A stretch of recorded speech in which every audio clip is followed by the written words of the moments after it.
Коронавирус и дети, драйверы пандемии или без вины виноватые. Все больше школ отправляют на карантин и дистанционное обучение.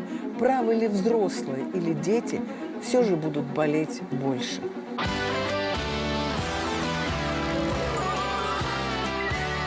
Это программа «Жить здорово», друзья. Все чаще и чаще мы видим заголовки газет о том, что детей классами и школами вновь отправляют на дистанционное обучение. Вот они, газеты России.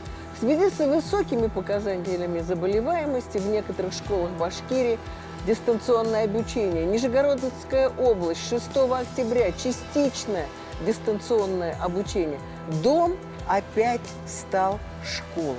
Я не сомневаюсь в том, что те, кто отправляет детей на дистанционное обучение, они хотят сделать доброе дело, правда ведь? Вот и в Кемерове на дистанционном обучении уже 500 школьников, в Тольятти. В общем, город за городом, город за городом. Но очень важно знать, опираясь на научные данные, приносим мы пользу детям или приносим вред, запирая их дома вместе со взрослыми. С какими взрослыми? Либо с пожилыми взрослыми, дедушками, либо с родителями, которые вынуждены бросить работать и сидеть с детьми, потому что одного ты дома ребенка на целый день не оставишь. Мы сегодня вновь возвращаемся к теме «Дети. Драйверы пандемии, распространители пандемии или без вины виноваты». Дмитрий Николаевич, как часто дети заражаются коронавирусом? И что изменилось с 2020 года до 2021, когда появился дельта-штамм? Да, есть статистика, и она вот с 2020 года нам хорошо была уже понятна и известная, из которой мы можем сделать вывод. Вот посмотрите, возьмем 2020 год. Возраст у нас от 0 до 17 лет. Инфицированность, подчеркиваю, не заболеваемость, а инфицированность чуть больше 6%. Мы накопили данные за прошедший год, и сейчас мы можем сказать, что количество того, кого мы называем детьми от 0 до 17 лет, стало 14,5%. То есть инфицированность детей подросла? Подросла. Надо сказать, что около половины этих детей не имеют никаких симптомов. То есть болеют бессимптомно? Болеют бессимптомно или не болеют. То есть это половина из этих вот 14%. Это те люди, у которых тестами выявлено присутствие белков коронавируса. Я еще хочу сказать, взрослых инфицированных по-прежнему в десятки раз больше, поэтому взрослые по-прежнему доминируют. Инфицированность среди детей низкая. Почему, Дмитрий Николаевич? Инфицированность среди детей низкая, и это научно подтверждено, потому что рецепторы на слизистой верхних дыхательных путей, к которым прикрепляются коронавирусы, у них в минимальном количестве присутствует. Или их вовсе нет. Поэтому коронавирусу некуда прицепиться, присосаться, чтобы попасть внутрь клетки. Соответственно, инфицированность детей существенно меньше. Очень низкая. Второй вопрос. Какая смертность у детей? Может быть, действительно надо сидеть дома, чтобы не заболеть и не умереть? Ну, во-первых, смертность у детей от коронавирусной инфекции, она очень низкая. И если суммарная смертность, мы возьмем все люди, которые умерли от ковида, то в 2020 году дети составляли только 0,3% от общей категории умерших. Люди от 18 до 50 лет составляли 5% примерно от умерших. И основная категория – это люди старше 50 лет. Они 95% умерших. То есть пожилой человек имеет шансов гораздо выше и выше умереть от COVID-19. Вернемся к детям. Дети – это от 0 до 17 лет. В 2020 году в суммарной смертности дети составляли 0,3%. Наступил 2021 год. Давайте посмотрим статистику 2021 года. Что напоминаю, количество инфицированных детей от общей массы инфицированных, она выросла. А смертность в процентном отношении, они составляют только 0,13% от умерших. То есть детская смертность снизилась в 3 раза. Инфицированность увеличилась, а смертность все равно снизилась. Но все равно количество инфицированных детей минимальное. Минимально, в общем но проценте. снизилось. Я хочу обратить взрослыми. внимание вот на что. Итак, взрослые доминируют в структуре смертности. Это возраст 50+. Поэтому, если вы еще думаете, делать прививку или нет, сегодня вы уже думаете, умереть мне или нет. Именно это взвешивайте. Хочу обратить внимание вот на эту группу. Смертность осталась примерно 5%, вокруг 5%. Это группа 18-50. Но если мы посмотрим, как они инфицированы, то вот эта группа самой высокой инфицированности. Больше 50% этой молодой группы инфицировано. И понятно почему. Это работающие люди. Социально активные люди, которые находятся в закрытых помещениях, самый активный контакт. Итак, дети могут инфицироваться, но они практически не умирают. Возникает вопрос, отправлять их на дистанционное обучение или нет. И мир на этот вопрос стал давать ответы, наблюдая за тем, как инфицируются и болеют дети в школах и в детских садах. Это так называемые кластерные наблюдения. Что считается кластером? Например, я дочка Дмитрия Николаевича. Мы живем с ним в одном доме. Я заболела. Вот кластерные исследования выясняют, я заболела первой или первый заболел папа Дима. Папаша, да. Папа И передал, Дима. соответственно, И второе, инфекцию что остальным. выясняют эти исследования, кто заразил меня и кого заразила я. Вот такие большие-большие исследования стали проводиться. И они на самом деле отвечают на вопрос, стоит или нет отправлять детей на дистанционное обучение. Но я хочу напомнить, 2020 год, финские данные, Да. которые мы тысячу раз Прекрасные. говорили и объясняли, что за данные. Данные таковы. То есть сравнивали Швецию и Финляндию. Страны очень близкие, взаимопроникающее население. В Финляндии был жесткий локдаун, в Швеции ничего подобного не было. В Финляндии дети сидели дома. Закрыты были детские сады и школы. В Швеции ничего подобного не происходило. Заболеваемость среди детей в Финляндии оказалась в 4 раза выше, чем в Швеции. В Швеции не было локдауна, школы работали, детские сады работали. А заболеваемость оказалась в 4 раза ниже, чем в стране с жесткими ограничениями. Почему? Объясните, почему, доктора? Да потому что передача в основном происходит при близком контакте в закрытых помещениях. Где самое закрытое помещение? Собственный дом. И ребенок с пребывающими там взрослыми под угрозой того, что вирусы от больного взрослого перейдут к ребенку. И даже при том, что у него меньше шансов заболеть в принципе, он все равно получит дозу вируса, которая его в конце концов и заразит. То есть дом – это место основного заражения для ребенка. Понятно? То есть глобально надо понимать, что отправляя детей на дистанционное обучение, мы в 4 раза, по данным финско-шведских исследований, увеличиваем риски детей заразиться, а значит взрослых. заболеть. От взрослых. Заразиться от взрослых. Потому что в школе это нереально. Больше того, в московских школах все учителя вакцинированы. Давайте вернемся к этим исследованиям. Статистика 2020 года. С какой процент передачи вируса существовал в 2020 году? Вот видно, что от ребенка к ребенку 0,3%, от ребенка ко взрослому 1%, и от взрослого к взрослому 4 примерно с половиной процента. То есть вот тогда уже вышли научные работы о том, что дети не драйверы пандемии. Драйверы пандемии взрослые. Наступил 21 год. Нам говорят дельта-штамм, дельта-штамм, дельта-штамм. Мы специально взяли детей и взрослых. Герман Шаич, какой риск у ребенка заразить взрослого и какой риск у взрослого в роли взрослого, доктор Гандельман, заразить ребенка? Где риск выше? Грубо говоря, в школе с ровесниками или дома с родителями? Шанс взрослого зародить ребенка 7%. В обратная ситуация это 1,5%. Итак, взрослые заражают ребенка в 4-5 раз чаще, чем наоборот. Поэтому, если дети в больших детских коллективах, риск заразиться у них в 4-5 раза ниже. Если они дома, один ребенок, один взрослый или два взрослых, риск заразиться коронавирусом дома в 4-5 раз выше. Теперь заразить ребенка ребенку.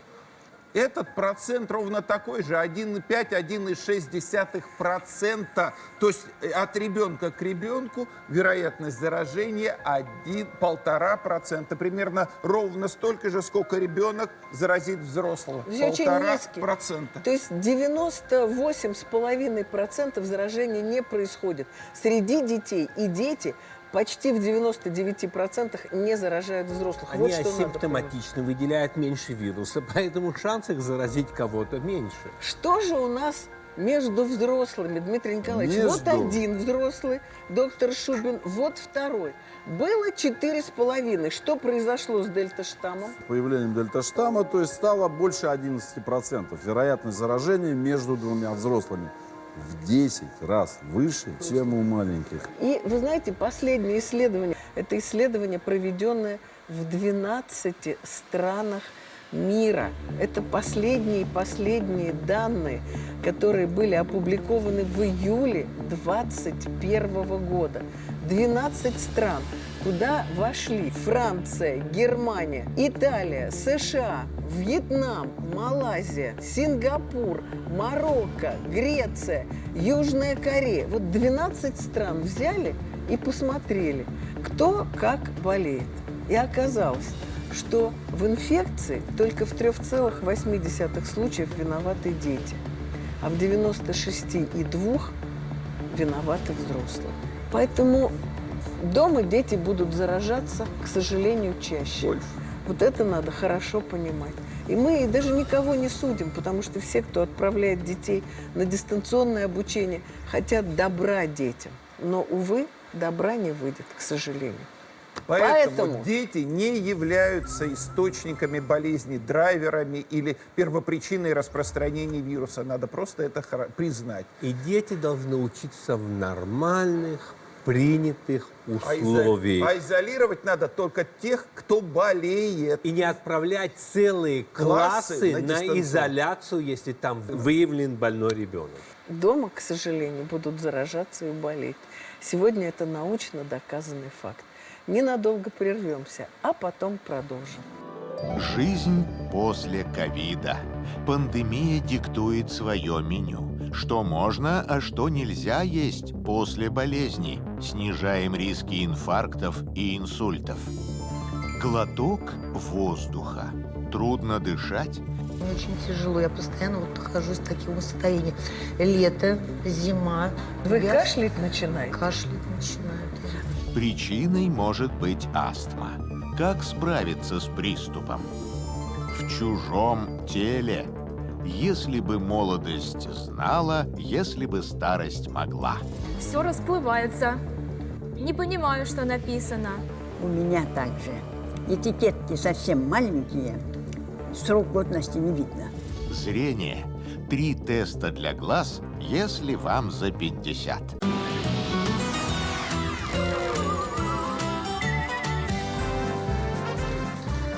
На площадь выходят ананасы. Тромбоциты не пройдут. А теперь на площади киви. Да здравствует жидкая кровь. И, наконец, миндаль особым строем выходит на площадь. Мы против тромбов. Вот так, дорогие друзья, весело и задорно мы хотим рассказать вам о продуктах, которые нужно есть против коронавируса. После коронавируса очень высокий риск тромбоза. Поэтому сегодня мы начинаем тему «Продукты, которые нужно есть после». И наша тема первая – тромбозы. А с кем говорить о тромбозах? Как не с кардиологом, доктором, Гандельманом. Итак, Герман Шаич, коронавирус сам по себе связан с тромбозами. Шансов человека развить тромбоз во время коронавирусной инфекции, он в несколько раз выше. Кроме того, один из механизмов поражения легких и тяжелой легочной патологии – это формирование тромбов в капиллярах легких. Смотрите. У Германа Шаича в руках коронавирус. Вирус, который входит внутрь, он распространяется в организме и образуется тромб. Он может образоваться в легких. Кроме того, он может образоваться и в других сосудах. Вот этот тромб в сосуды, например, коронарных. Во время коронавирусной инфекции увеличивается шанс тромбозов венозных и артериальных. Увеличивается шанс тромбоэмболии легочной артерии, шанс инфарктов миокарда. Так как после коронавируса вот эта склонность к тромбообразованию остается с вами, сегодня мы вам предложим 3 продукта против тромбов. Как вы поняли из нашей демонстрации, это ананас, это киви и это миндаль. Герман Шаич, вам слово. Вот смотрите, это эритроциты, то есть они построены так и заряжены так, что форменные элементы отталкиваются друг от друга. В норме, вот так. В норме. Если появляется какой-то фактор, например, повреждение, чтобы остановить кровь, тромбоциты начинают связываться друг с другом и формировать тромб. При патологическом, плохом процессе эти тромбы образуются без повреждения, которые организм требует остановить кровоток. Герман Шаич, Значит, продукты. первое, мы начнем с киви. Исследования показали, что люди, которые употребляют киви, у них способность тромбоцитов связываться и образовать тромбы уменьшается примерно на 18-20%. Доза, которую рекомендую достаточно съесть, доступна любому россиянину. 2 киви в течение месяца. 2 киви в месяц? Да, то есть это можете есть и каждый день, но я думаю, что этот фрукт довольно дорогой. Так, 2 киви в месяц. Раз. Миндальный орех содержит антиоксиданты, витамины, комплекс веществ, которые тоже снижает способность тромбоцитов связываться друг с другом. И, в общем-то, суточная доза, она не очень большая, это 55 грамма орешек в день. И доказано, что регулярное их употребление снижает, в принципе, риск сердечно-сосудистых заболеваний. Там содержатся просто растительные жиры. И, наконец, ананас. Ананас обладает тем же самым эффектом. Он снижает агрегацию тромбоцитов, и, кроме того, он увеличивает способность крови уже разрушать тромбы, которые сформировались. Вот смотрите, как это происходит. Есть тромб, и регулярное употребление ананаса приводит к тому, что наша способность крови разрушать маленькие тромбоциты становится выше. Сколько и как часто, Герман Шаич? Ананаса нужно употреблять 100 грамм раз в неделю. Тоже, в общем-то, приемлемо. Я хочу такой вам опыт показать. Вот смотрите, вы перенесли коронавирус. Глобально ваши клетки крови могут не утратить вот это порочное желание склеиваться. Видите? Вот они склеиваются. Когда вы едите те продукты, о которых мы вам рассказали, смотрите, что происходит. Они отталкиваются друг от друга. То есть было вот так, стало, Герман Шаич. Вот так. Вот так. То есть, ну, в принципе, мы рассказали это в контексте коронавирусной инфекции. Но то же самое употребление их продуктов полезно и людям, болеющим сердечно-сосудистыми заболеваниями, мерцательной аритмией. Если ты еще не намного снижаешь способность крови склеиваться, то уменьшаешь риск тромбоза, инфаркта, инсульта. То есть мы эту тему подняли, даже провели вам такую демонстрацию, чтобы вы запомнили, что ананас, миндаль и киви не дают тромбоцитам склеиваться. Не радикально, конечно, как там, скажем, антикоагулянты или антиагреганты, но очень существенно, потому что эффект в 20% – это огромный эффект. Значит, 5-я часть не склеится. Наш повар Алексей Кобба нам что-то приготовил. Сложно придумать что-то такое непонятное техническое, то есть из таких прекрасных продуктов. То есть нарезаем свежий ананас, добавляем ломтики киви, добавляем горсть миндаля, который мы разжимаем в руках, и подаем с любимой зеленью. Это получается прекрасный, вкусный, питательный салат. Ну что, пробуем? Да, пробуйте. Здесь прекрасный, абсолютно полный витаминизированный салат. И из-за того, что он достаточно кислый, он то есть не отсекается, жидкость из него не выходит, и он долго сохраняется свежим. Ну вот таких 3 продукта, запомните их: ананас, киви и миндаль. А нашу программу продолжает совет за 1 минуту.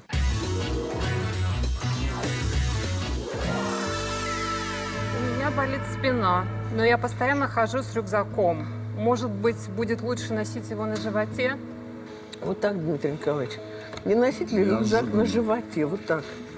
Ваша минута пошла. Вот так разве это возможно? Возможно, в принципе. Можно и...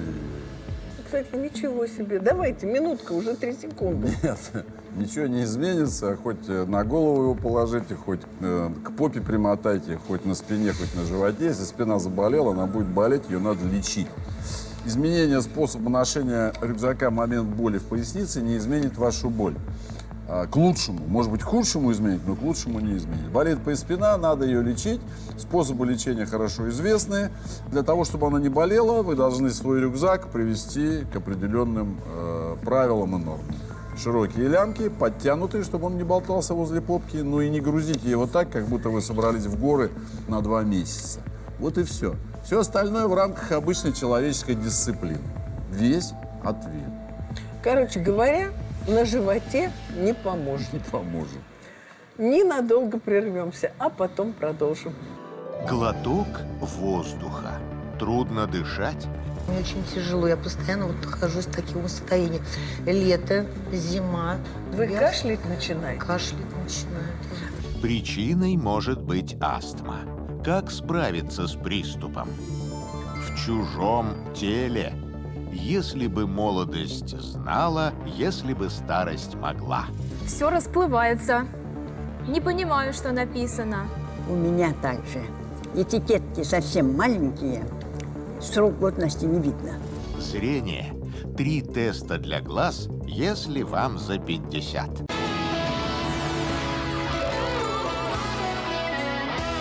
Это программа «Жить здорово», дорогие друзья. Наша медицинская тема сегодня – это наш цикл «У меня ничего не выходит». Сегодня мы поговорим о людях, которые кашляют. И самое трудное, им трудно сделать выдох. Они часто даже сами этого не осознают. Чтобы вы увидели, что тут сложного и как это связано с объемом наших легких, мы хотим пригласить нашу гостью. Валентина Ивановна, идите к нам, пожалуйста. Валентина Ивановна болеет бронхиальной астмой. Теперь смотрите. Вот тут вот градация, литры. Вот глобально здоровый человек должен на выдохе 3 литра и больше. выдуть больше 3 литров. Теперь посмотрим, сколько выдуете вы. Вдох и выдох внутрь. Выдыхайте, выдыхайте.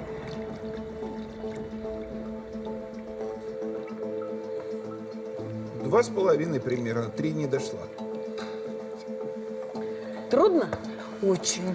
Но она еще уже все же Ну, компенсировала. она лечение получает Да, уже в течение некоторого, лет 15, я бы сказал. Итак, у наших зрителей, у нашей девятки экспериментальной, конечно, не такие бутылки, которые мы для красоты придумали, а совершенно другие приборы, которые тоже измеряют, что, Андрей Они Петрович? измеряют пиковую скорость выдоха. То есть человек берет полной грудью воздух и максимально сильно выдыхает вот в Один эту раз трубочку. Один раз Взяли, максимально сделали сильно. все вдох. И и быстро не через нос, выдохнули. обняли губами загубник и выдохнули со всей силой. Вот этот норматив, который должен человек выдать, он, конечно, зависит от роста, веса, пола, но это приблизительно 300-350. Поверните к нам, Рисочка, пожалуйста, единица. вот эти вот ваши обозначения. И посмотрите, кто передул за зеленую, тот живет Нажимает на зеленый. Кто не додул до зеленой, На жмет красный. на красную. Жмите. Вы делали этот тест с пикфлометром когда-нибудь? Вот с этим нет, вот с этим да, постоянно. Но у нас в больницах есть, но Есть другие. спирограф, Есть это называется спирограф, исследование да. Чем-то функции похоже. внешнего дыхания. Оно как раз определяет объем легких и ту же пиковую скорость выдоха. Итак, мы сегодня говорим о бронхиальной астме. Главный признак этой болезни – это кашель.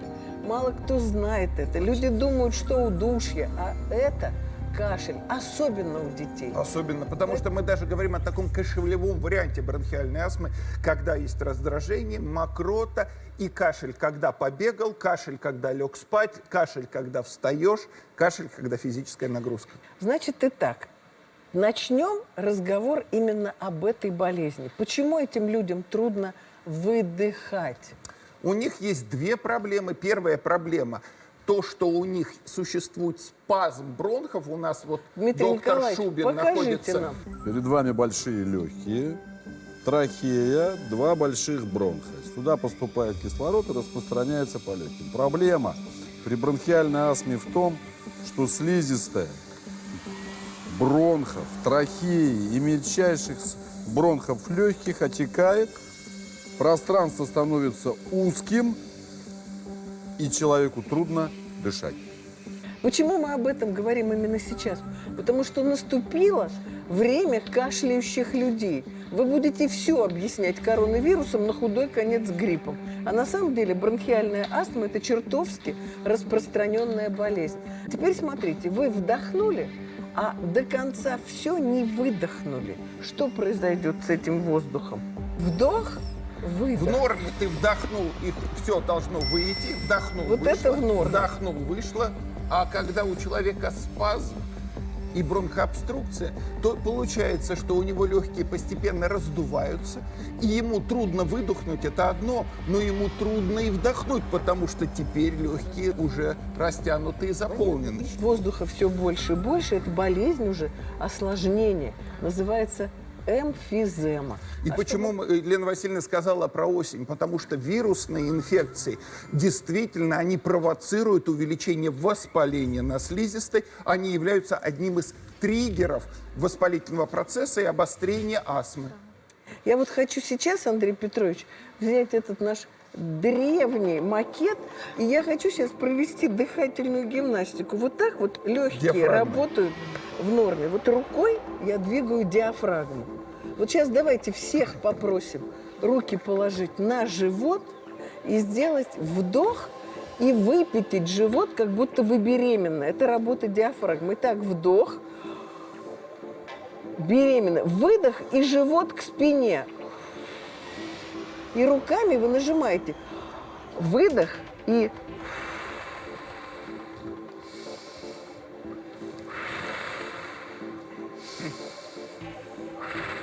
Это одно из упражнений, которое мы рекомендуем. Это называется экскурсия легких, то есть легкие лучше расправляются, лучше сжимаются. как вам делать это упражнение? Тяжело или нет? Тяжеловато, начинает голова кружиться, надо очень аккуратно. Но надо сидя. тренироваться. Но надо делать тренироваться, это надо. правильно. Теперь смотрите, лечение бронхиальной астмы. Андрей Петрович, лечится бронхиальная астма или нет? Она лечится. Мы сейчас пока еще вылечивать ее до конца не научились. Почему? Потому что астма – это хроническое аллергическое воспаление, предрасположенность. Но лечится и контролируется она замечательно. И главная хитрость в этой терапии – то, что человек должен получать регулярно базовую терапию для того, чтобы не было приступов. Не лечить эти приступы, а получать лечение, чтобы они приступов не было. не наступали. Как живете вы? Как часто у вас приступы? Сейчас мы считаем, что вы пришли к нам в компенсированном состоянии. Да, вот я как раз пришла после лечения, но мне очень тяжело. Я постоянно вот нахожусь в таком состоянии. Лето, зима, у меня все реагирует, это как раз аллергия. Не в зависимости от цветения, на холод даже. И поэтому Вы я кашлять начинаете? кашлять начинаю, да. Вы постоянно принимаете лекарства? Да, принимаю серетит и бердол. Серетит Поняла.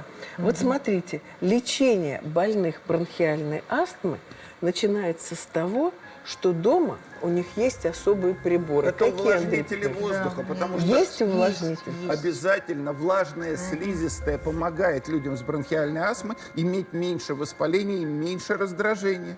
Первое – увлажнитель воздуха. Обязательно. Второе – мы советуем HEPA-фильтры и в пылесосах, и везде, где только можно. Вот этого я не знала. Вы мне- Это надо сделать. И Да. третье лекарство. На экране сейчас мы покажем 4 ступени лечения бронхиальной астмы, но мы не требуем их запоминать.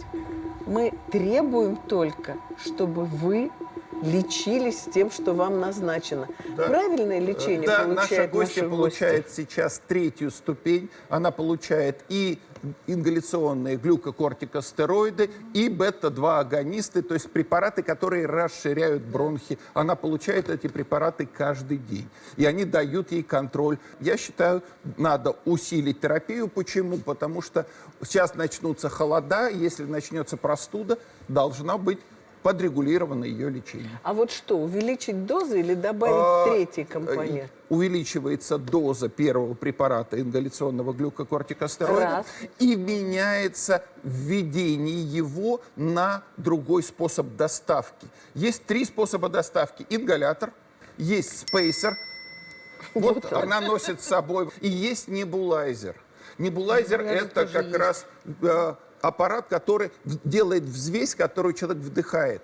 Технически человеку с нарушением вдоха это самый неудачный способ введения. Почему? Понятно. Потому Вот мы что вас возьмем. приходится координировать Да, пшик да. со вдохом, а когда тебе трудно вдохнуть, то у тебя лекарство может не попасть в самые нижние отделы твоих бронхов. Очень тяжело в театрах. Вот вечером, особенно с астмой. Почему? Потому что вот начинается то пыль, то еще что-нибудь. Это вот в театрах. И вот мне уже тяжело, как театралке, ходить в театр. Я хожу. А есть тоже выход. Вы правильно берете, но перед походом в театр вы Принять препарат Вот до. я это Абсолютно делаю, время. да, я Вот так тогда и Да, делаю. такой Я режим буду всё существует. хорошо. Я Понятно? готова, да, спасибо большое. Оказывается, я правильно делаю.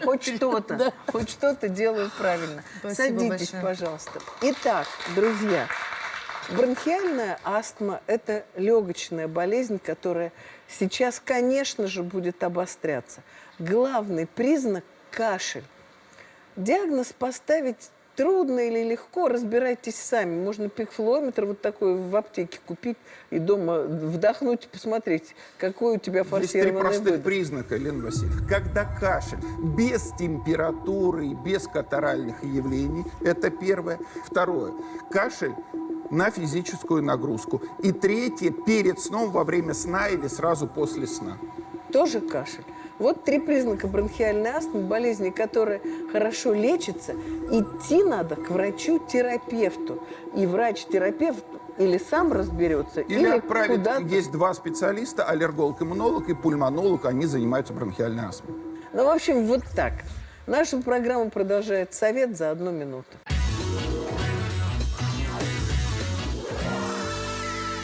У меня диабет. Могу ли я принимать статины, если мой холестерин в норме? Минута. Нужны ли статины при диабете, если холестерин нормальный?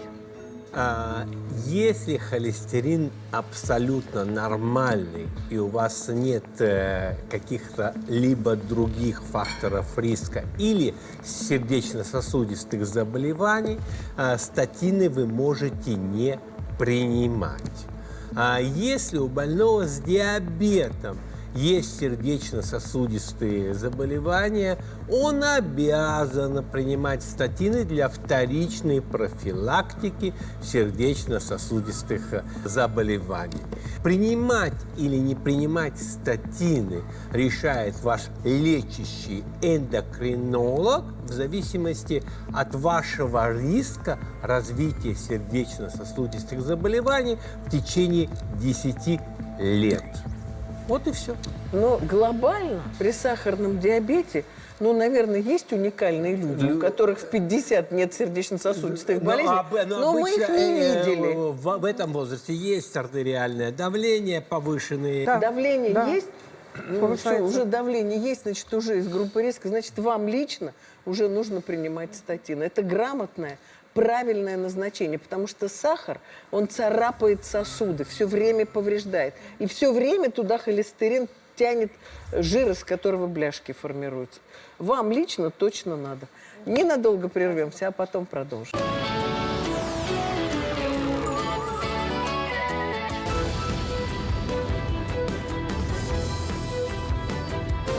Итак, дорогие друзья, наша тема сегодня, мы назвали ее так, «В чужом теле». Потому что пока ты молод, пока ты ходишь, бродишь, пока ты взбегаешь на ступеньки, тебе кажется, что, в общем-то, в жизни нет преград. Но мы специально пригласили к нам 3 гостей, людей серебряного возраста и 3 студентов-медиков, чтобы показать, что возраст тело меняет. Сегодня людям старшего возраста посвящен национальный проект «Демография». Специально для этих людей созданы геронтологические кабинеты, гериатрические службы. Мы все понимаем, что это и с нами случится, а с некоторыми так уже Без сомнения. произошло. И мы хотим, чтобы и ваша, и наша жизнь была активной, полноценной, потому что жить придется до 80, до 90. И хотелось бы не скрипеть там где-то, лежать, еле ноги поднимать, а все-таки хотелось бы ходить, бродить и так далее. Так вот, думать об этом надо с юности. Ну, в общем, смотрите, вы сейчас наблюдаете за экспериментом. Итак, Анастасия Черемисина, 1-й год врач-ординатор, дерматолог. Настя, возьми любую бутылку и посмотри, какой срок годности. Годен до июля 22 года. Вот она чирикает, Дмитрий Николаевич. Тут-тут-тут. Нарушим-ка мы ей зрение. Давайте-ка очечки, Анастасия. Все расплывается. Не понимаю, что написано. Вот-вот. У меня также. Этикетки совсем маленькие. И вообще срок годности не видно. Настя, не можешь? Не могу. Ставь бутылку.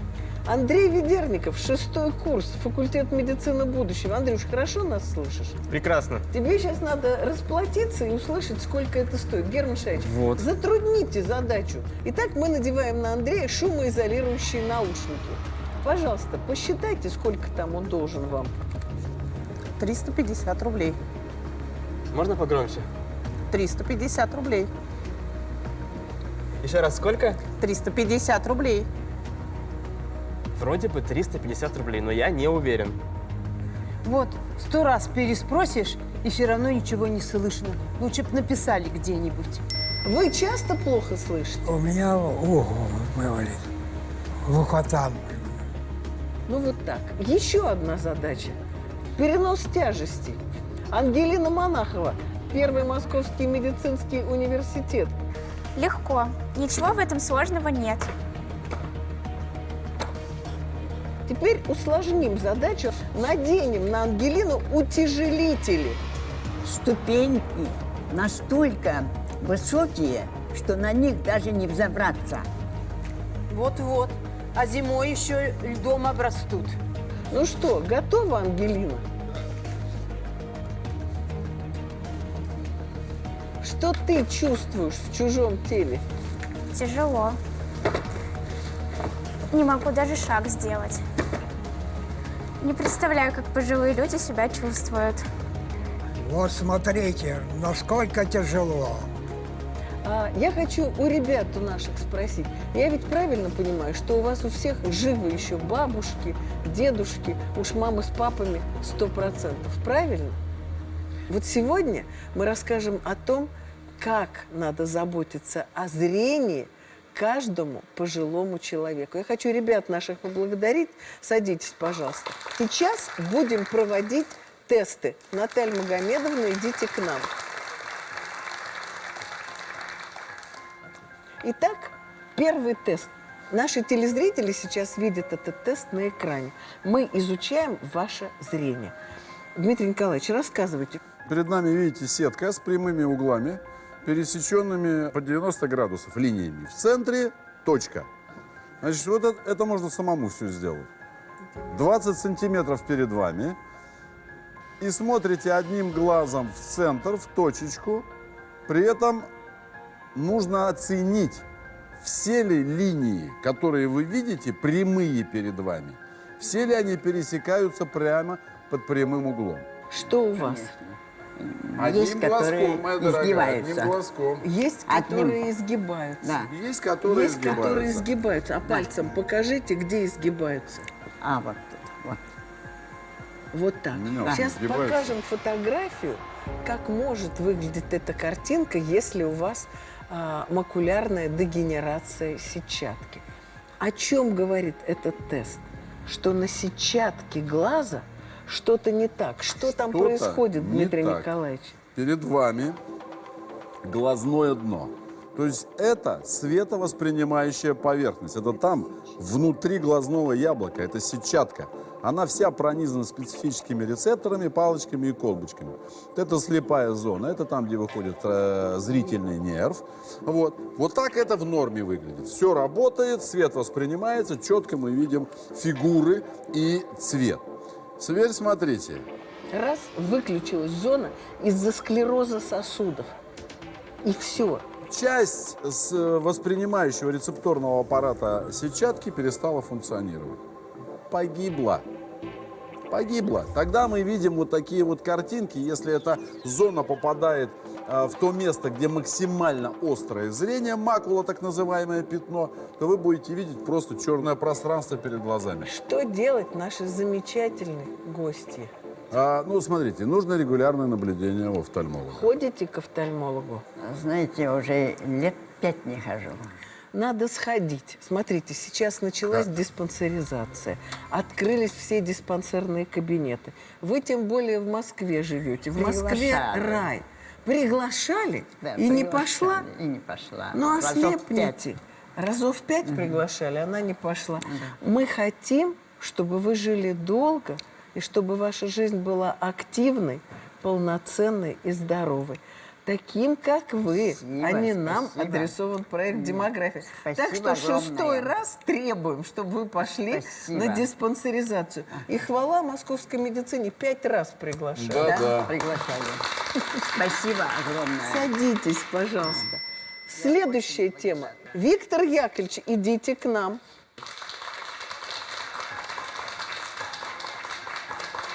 Сколько вам-то лет, Виктор Яковлевич? Идите к Герману Шаичу. Вам-то сколько лет, мой дорогой? Так. Сколько лет вам? А? Лет 86-й. 86. 85 с хвостиком. 85 чистых. Мы сегодня проверяем ваше зрение. Вы по этой табличке все хорошо видели, клеточки? Все. Все? Да, у меня вот они, ничего, все нормально. Ну, хорошо. Ну, это очень Какая хорошо. болезнь еще возникает в этом возрасте, Герман Шаич? Это очень распространенная болезнь, это катаракта. Смотрите, вот это глаз. Внутри глаза есть линза, которая называется хрусталик. Благодаря хрусталику фокусируется изображение, то, что мы видим извне. И мы рождаемся вот с таким прозрачным хрусталиком. Ну, с возрастом хрусталик тоже стареет и мутнеет. Когда вы были у глазного врача? У глазного Ага. давно уже. Ну что же это такое? Надо сходить. Потому что сегодня хрусталики меняют, и все, операция длится 10 минут. 10 минут, понимаете? Поэтому видно, тут прозрачный, тут непрозрачный. Я хочу сказать, что для старших людей операции по замене хрусталика бесплатные. Понятно? Понятно. Все, садитесь, пожалуйста. Спасибо. И еще ждем одну гостью. Нелли Кузьминична, идите к нам.